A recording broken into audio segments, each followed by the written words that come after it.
too much. It's Um, nice.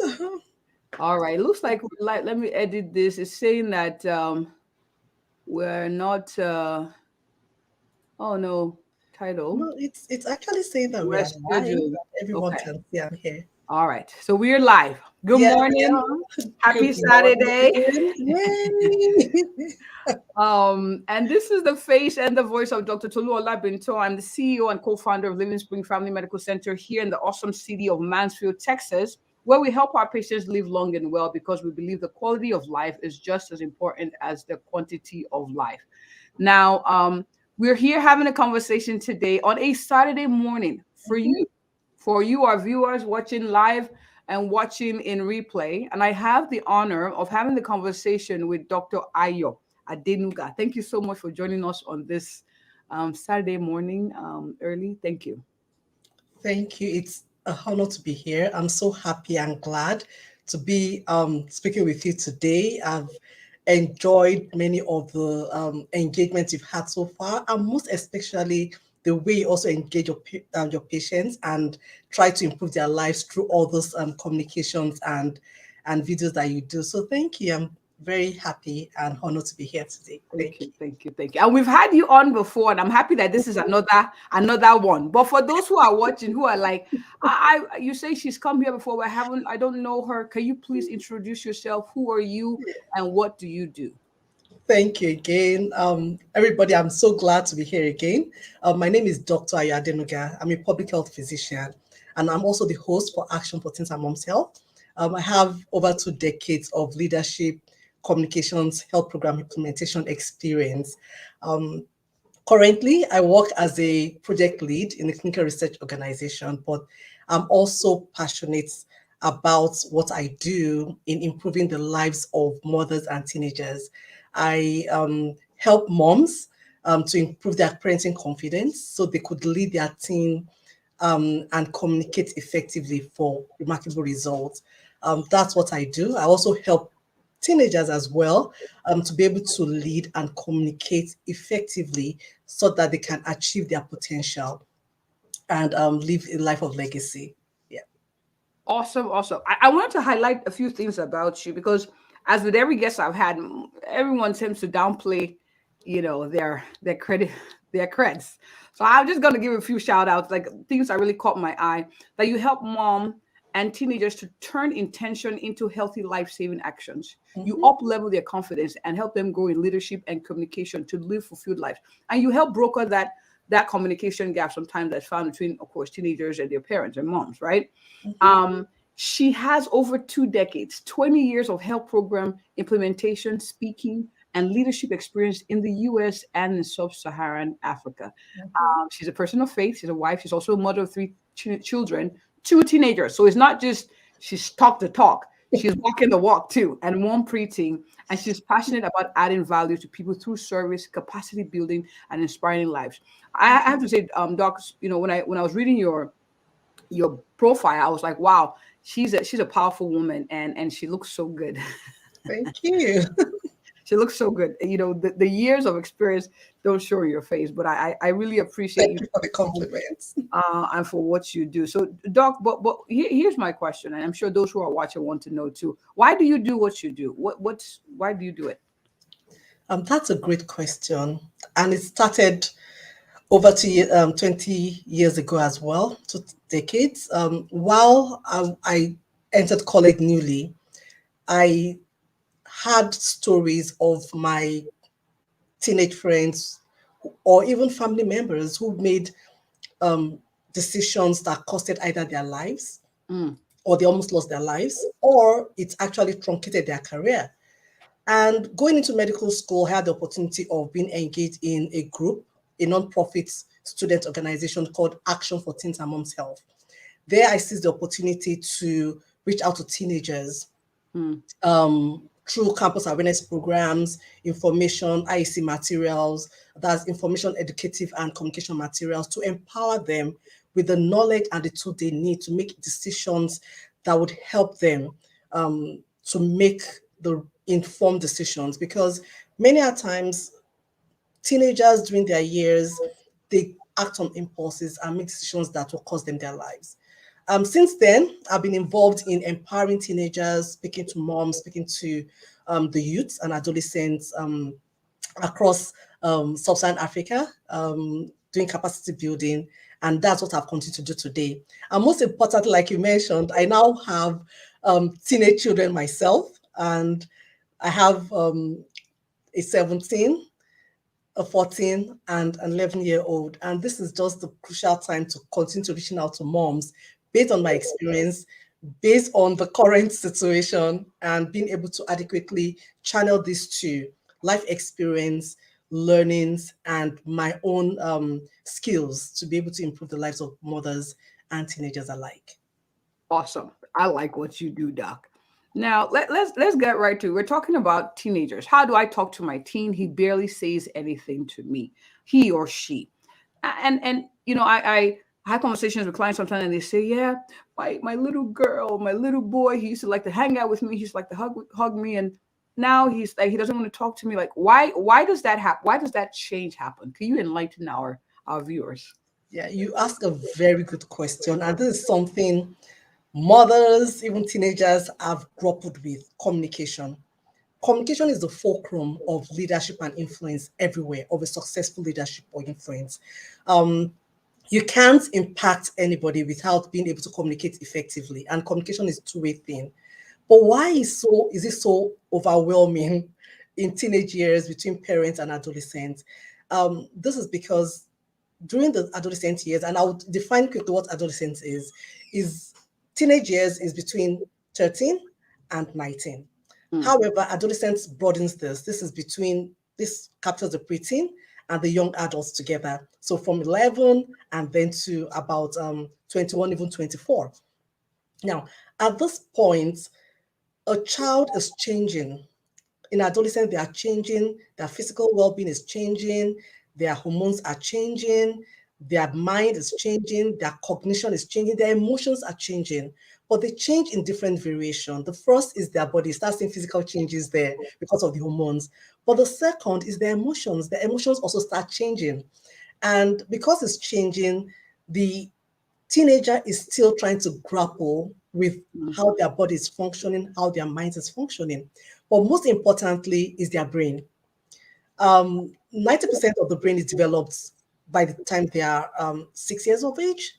But however, some parts are not yet developed. The parts where that is responsible for executive function, planning, decision making, and emotions. Now, adolescence is a time where you see the gray matter of the brain developing some more. And the first part that develops actually is the emotional part of the brain, which is the back of the brain, the amygdala. And that's why, as that develops, the emotions start changing. They can Mm. only react based on emotions. You see them be more angry or more quiet or more talkative or even more irritable because that's the part that is is building more. The other part that now start building at the end of the day is the frontal part of the brain that has to do with executive functions, that has to do with the ability to make decisions, understand the consequences, and the logic for what you're saying. Mm. So why the children change in adolescence in terms of communication? That's because they don't even know how to express themselves as well as an adult would be. They are going through a lot of emotional changes there. And so that's where you see the change. And parents, I've spoken to several parents. This is where you have to understand that your child did not just wake up and say, I'm going to annoy my mom today. And the stuff I said that today I'm just going to be angry. No, they themselves are trying to grapple. They have mood changes, mood swings, and this is because of the hormonal changes in their body. And also, the environment has a way to play. Um, they go to school, they feel unsure of themselves. They come home, they can't express themselves, and the only place that they could actually show who they actually are is the home. Mm. So they accumulate all those emotions that they can't adequately express in school among their peers, and they come home and onboarding. And who better to onboarding to, or to be irritable to, or to even be secluded to and just unwind but their parents? So that is why you see those changes happening. And I tell this to many parents so they will understand the background Mm. behind the actions. Yeah. All right. So I have a rebuttal for that. So I have a parent who's watching who's like, well, I was a teenager too. And I didn't get to do all this. Like I went through the changes. I didn't act this way. I didn't react this way. I didn't talk to my parents this way. What would you say to that parent who's frustrated? Who's like, child, you don't talk to me like that. I never talked to my mother like that. And so who's battling with, this? What would you say to encourage them? I would highly, and you're right, how we were before is different from how the children of today are. A lot of things have changed over the years of how children communicate or respond. Hmm. While we're more subservient to our parents and more respectful, you find that children of nowadays are more vocal, they are more expressive. And you'd also find out that we had friends out of our parents, but we were in a cocoon where even our friends were limited. We didn't have to tell our parents everything. But unfortunately, if your child is not talking to you in this day and age, others are talking to your child. Hmm. Hmm. Hmm. And that's where you have to balance candor and love. You know, being frank with your child and say, no, don't tell me this, and love, being understanding and pulling the two together. With the way we would approach dealing with our children now is way different from how our parents dealt with us. And that's why we have to put them in. And it's also an age whereby the child is exposed globally to friends. Hmm. You don't want them to make friends out of the home. So I'll quickly give an analogy. In those days, we had a child is influenced by different factors. The first is the home, the parents. The second is the community, be it the school or the church community or the faith community. The next is the environment, the policies, when they go to college and environmental and government policies. But now, guess what? The child is first the home and then global. They get to be on their phone, on TikTok, on Instagram, on Facebook, and everything. And before they'll come to you, if that communication is not there, they'll go to their friends and get the information that they don't need or that is skewed or not representative of the values that you hold. So, what will I say to parents where the child is misbehaving or being defiant? The first I would say is, what is the why behind that? Two, what is your goal in that relationship? That's very important to you. Is it to have an effective communication with love and with passion, but also making sure that the values of the family is being achieved? With that in mind, it will not be about you, it's about the child. Why is the child doing this? There are different reasons why some children react. One, are they seeking attention? Two, is there something that they are trying to avoid? Like, are they trying to avoid their chores? Are they trying to avoid their homework? Are they trying to avoid going to school? Three is, what other things is making them sensitive? What are they exposed to that is making them more sensitive? Are they stressed from school? Are they being bullied in school?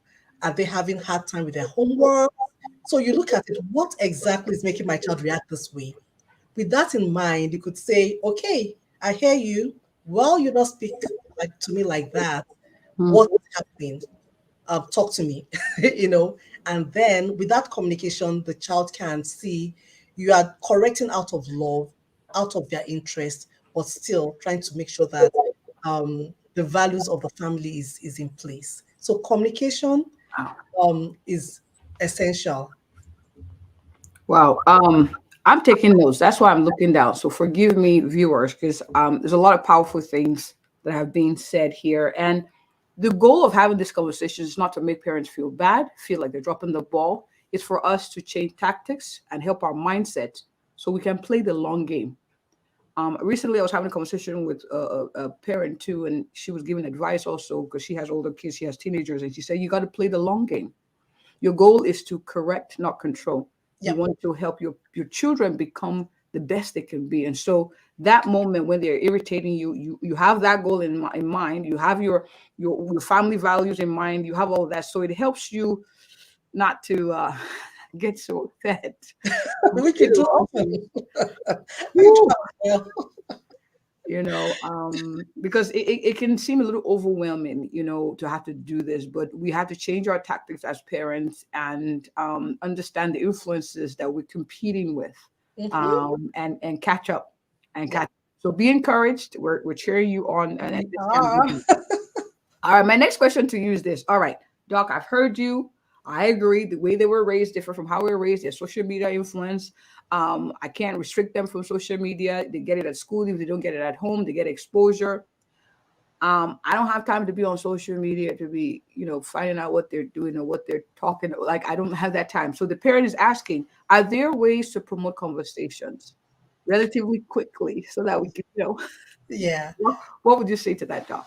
Um, there are communication starters that you could have, but I would always say you should have. I'll talk about the 4 L's that I've learned that worked, proven to be useful. Number one is to love. Um, Loving in the sense that you don't want to be critical or judgmental when you're having that conversation. Second is to listen actively, listen with your eyes, listen with enthusiasm, listen with your ears as well. Pay attention. Lead, okay? You learn, actually is learn, then lead. So you learn what they are talking about by asking follow-up questions, and then you lead. Leading in being able to provide alternatives to or ideas to what they are talking about. So communication starters could start like this. How has your day been? I said, Tom will say, oh, fine, thank you. And they'll go. Like you say, Why oh, do what you is care? Why part do of you your care? day? How about Yeah. why do you care? Oh, like My this. son, Mm. yeah, my son was like, it went well. And I said, oh, that's good. So what about your day went well? What was the best part of your day? And they'll mention something. Oh, that's nice. So what did you do about it? It could say, oh, I had my test today and I was happy that the grades was good. Oh, that's nice. So what was that grade? Or I could say, what was the so annoying thing that happened to you today? Or what didn't go so well today for you?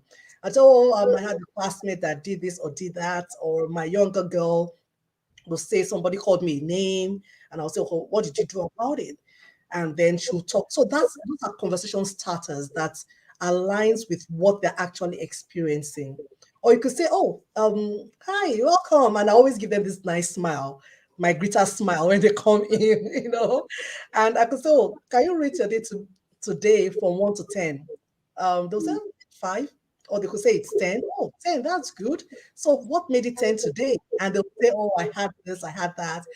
We had a party in school, we ate snacks, we ate this, we ate that. Or they will just talk. So those are conversation starters that could help. And again, you could also have follow-up conversations. Mm. They've spoken about their wins yesterday. When you're starting conversation today, you could bring in that conversation to say, oh, yesterday you spoke about this. How's that been going? Yesterday you spoke about your artwork. How is it going? You spoke about this. How is it going? So those are ways in which you could communicate with your child, but don't forget the 4 L's. Come from the space of love, not criticism. Then you listen actively. Then you learn, having follow-up questions. Then you lead by providing alternatives where challenges are. So those are the ways in which you could effectively communicate with your Now, teenager.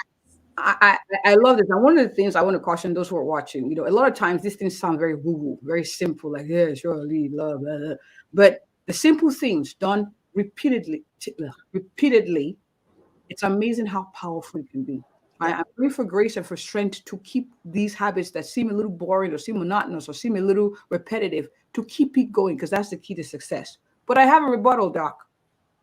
I tried this the first day. I got home. I had my notes ready. I had my smile ready. I was ready to greet them at the door. I said, how was your day? And they gave me a look, had an attitude, and stormed off.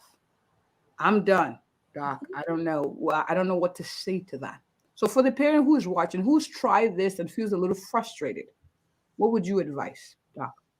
Yeah.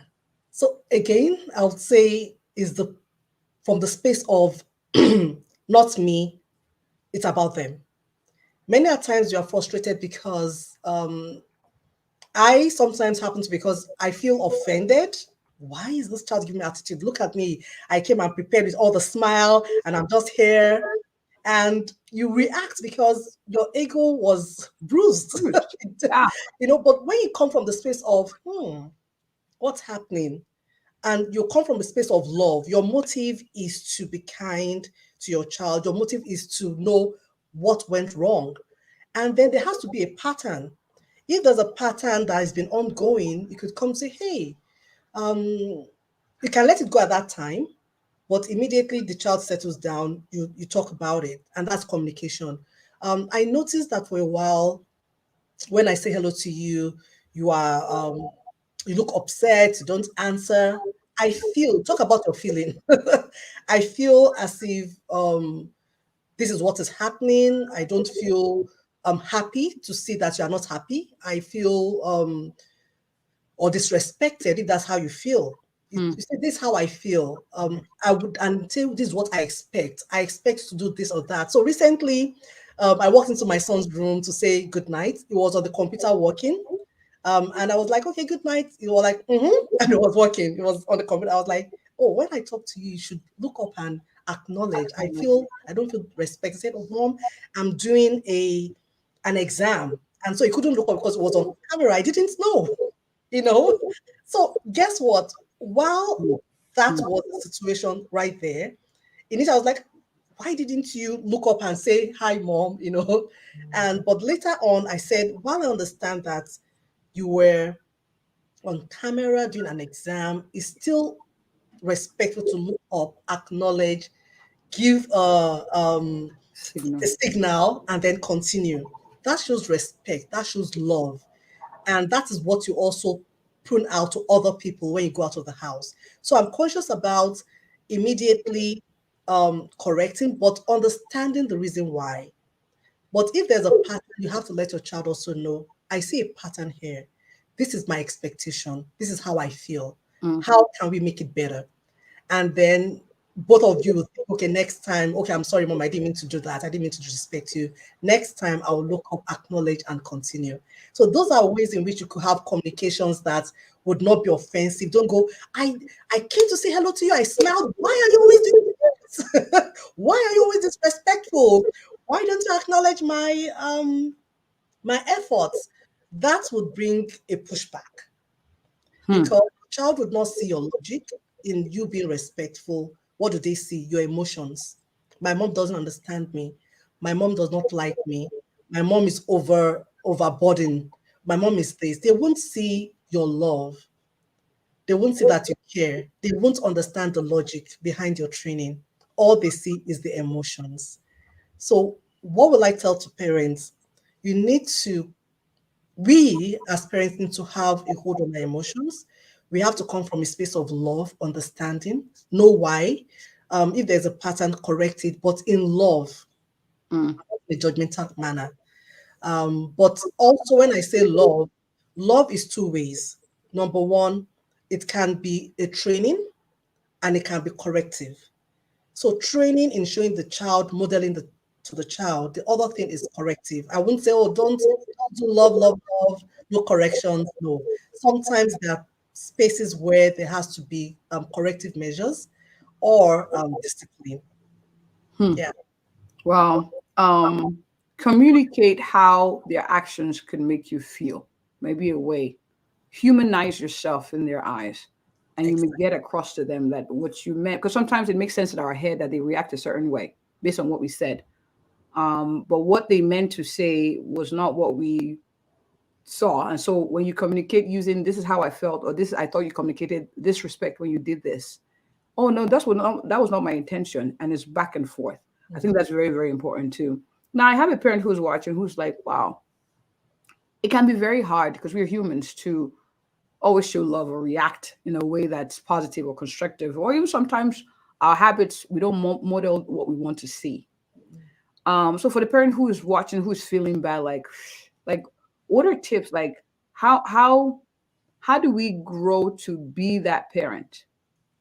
And this is a very, I mean, it's a very heavy conversation, but are there quick tips like, maybe we should be gracious because, you're looking at like, well, yeah, maybe I wasn't, I used to shout a lot. So I wasn't a very good example. I didn't listen. So I haven't modeled a good behavior anyway. Mm. How would you empower our viewers, our parents who are watching, so we can move forward, even with that in mind? That is a great question, Dr. Tolu. Now, I would say first, parents remove the guilt feeling. We are not superwomen. We are learning every day because as our children are changing, we are changing. We are also learning together. It's a lifelong learning, between us and the children. There are different phases of a child's life. And if you have two, three children, each one has different phases that they are coming from. Mm, Um, what I would encourage you now that has worked for me would be, what is my goal eventually in this whole conversation, in this whole relationship? What is my motive behind it? Um, when you walk from or communicate from a space of love, love is patient, love is kind, love long suffering, is tolerable, mm, and I try to put that in my head. Sometimes I get angry, sometimes I flare up. So I'm like, I told you this before. Why did you do it again? But a space of reflection, I was like, okay, how could I have better said that? Then I'll go back, and the next time I'll do my best to do it. We are all work in progress. But working from a space of motive, what do I want to achieve, actually helps.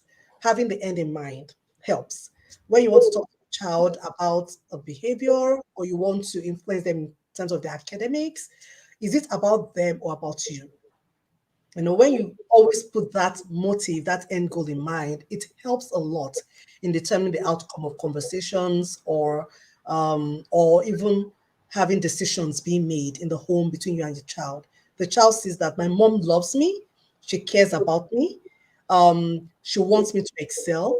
It's coming from a place of love. A saying was said by John Maxwell, especially, that you can't lead a person until the person knows you care about them. mm. And we all do. But the children need to see um, that care, that care as an ongoing thing. And I know that sometimes when I'm um, stressed, when I'm upset, my way of caring comes in another lopsided way. As a mother that works and has teenagers, and I can see this happening to many mothers as well. But we are not infallible. We are not perfect. So remove the guilt feeling. Um, Rinse, dust, repeat, and grow. That's what I'll say. Yeah. Play the long game. Be encouraged. Play the long game. The long And game. play the long game. Communicate your care. And Yeah. sometimes communicating your care means saying, I'm sorry. Mm-hmm. Yeah. Absolutely. All right. So, one more question. At what point should we as parents seek help? Like, you notice your child's not saying anything, you've tried, you're having conversations on the daily, you're hanging out with them the best way you can, you're communicating care, and the child is not opening up or seems more removed or detached. When should we seek help? This is a great question. Um, Now, I would go back to recently, even during the COVID and a bit after, especially when the social media was so much, we've seen incidences of teenagers committing suicide, teenagers having a lot of emotional pain that was not recognized. And at the end of the day, those people lost their lives. I've had two close people that happening to them. What I would say for parents, the time to seek help is when you notice four things. Number one, is there a distress? Is the child going through distress? Number two, is there a deviation from the child's normal pattern? A child that was quiet before just all of a sudden start talking, start bubbling, start saying, hey mom, blah, blah, blah, or some that would like to play maybe chess, all of a sudden is just bouncing around the house. Or a child that usually talkative, start becoming very subdued, very quiet, just going around the house, not talking, hiding for long periods of time in the house. You have to check on the child. Number three is dysfunction. A child that is was getting an A in class before, all of a sudden the grade just dropped. Normally, when you say, "Oh, clean up your room," they'll do that, but all of a sudden they don't even have the motive to do anything. They will not have their bath, they will not brush their teeth, they will not do the normal things they used to do. So this is number one, a deviation from the norm, a distress to them, and then a dysfunction in the normal things they used to do before. The fourth thing is even when they're a danger to themselves. Danger to themselves, they've stopped eating knowing that it will hurt them, or they're even overeating knowing that it would also hurt them and they start throwing up or vomiting, or they're a danger to other people. These are little signs that psychiatrists have said should look out for in being able to say, hey, I noticed a deviation from the norm. I noticed a dysfunction from the child's normal pattern. Grades are going down. She's not communicating. She's angry. She's not having that bath, not doing this. You start checking. And when they become danger to themselves or to others, or they become easily angry, outbursts of anger, those are things you have to look out for and say, yeah, it's time to seek out help. I don't have to get to that end. You have to start noticing subtle changes because that's like the end stream, right? You have to start noticing that subtle change. And that's why communication is important with your kids. And when your kids are not talking to you, that sometimes they want to just distress and keep quiet. But when it's a long duration, oh, you have to check it and say what's wrong. Talk to me. Talk to me. I'm here to help you. I love you. Just talk to me. Yeah. Very, very powerful statement. I really appreciate you coming to have this conversation with us today. And for those who are watching live and a replay, please share this with those who could find this useful. Be encouraged in playing the long game with your children, with your teenagers, to help them be the best they can be. Lean into resources. Um, Dr. Adenuga has a program, and that you can, connect with her on. Look at resources, other people who can support and encourage you in this journey as a parent.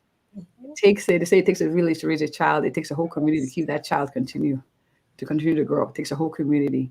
Wow, a lot of gems. I took quite a few notes, so thank you so much. And I'm praying for those who are watching here for strength, because it can be a lot. Not it can, it is a lot, but strength to power through emotionally, physically, spiritually, in every other area. Amen. All right, Doc. Before I watch, I'm like, wow, I like this doctor. I want to communicate with her. I want to connect with her to have her come speak on my platform to teenagers, to speak to their parents, or to both. Doc, where can people find you? Yeah, thank you so much. Like I said, my ultimate goal is to transform the way parents are able to engage their teens so that those teens can realize their full potentials and achieve destiny. So you can reach me on, I would first like to work with you. I would like to speak to your community, to your tribe. I would like to engage you one-on-one. I'm very open. Please reach me on Instagram, Action for Teens and Mom's Health. Facebook as well, Action for Teens and Mom's Health, and even email, which is also Action for Teens and Mom's Health at gmail.com. So reach out to me, connect with me. I'm looking forward to working with you. So nice to have you here, rooting for you, encouraging you. We can do this. We can do this. Yeah. And what I've done is, I don't know if you can see it on the screen, I think it's blocking our faces, but you have Yeah. her information there. And you can also see it in the comment section. Dr. Adenuga is the real deal. I haven't actually met her in real life, but we communicated, and I just love you, ma'am. Thank you. I appreciate you. So thank you so much for coming. Absolutely. Absolutely. Thank you. Great connecting here. Have a Likewise, good day. likewise. All Bye. right. I see some of you watched, some of you commented. Olubumi, Jaya, thank you so much for joining. I appreciate you. Please share this with those who could find this useful. I appreciate you joining us on a Saturday morning. And if Yeah. you or anyone you know is looking for a passionate and a thorough and a caring family physician in the Mansfield, Texas areas, who we have conversations to help you live long and well, I am she. Have a good one, everyone. Thank you, Doc. Bye. Bye.